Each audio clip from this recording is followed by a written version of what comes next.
सुन ले रे, सुन ले रे, सुन ले ऊपर वाला।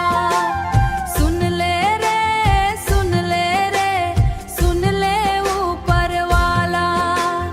गरीब के कोनो नहीं है पूछैया, नहीं है साथ, नहीं है साथ देने वाला। सुन ले रे, सुन ले रे, सुन ले ऊपर वाला।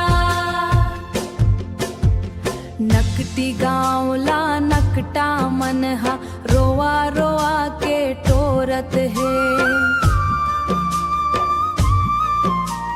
दया मया मैं सुग घर गाँव माँ, शासन होंगे कुशासन सबला। दुख के तरिया माँ बोरत है। पुण्य कमाए के दिन माए मन, पाप के गठरी जोरत है।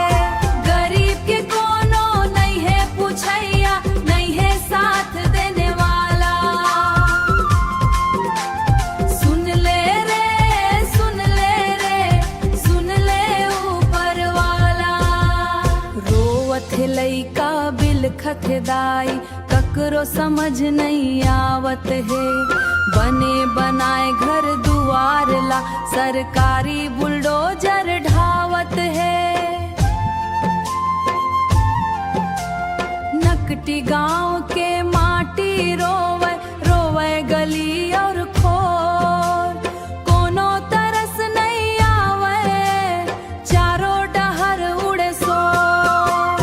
गरीब के कोनो नहीं है पूछैया, नहीं है साथ देने वाला।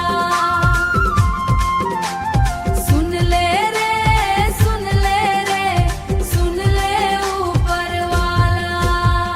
जेन माटी ला लहू पसीना, देके हमन सहवारे।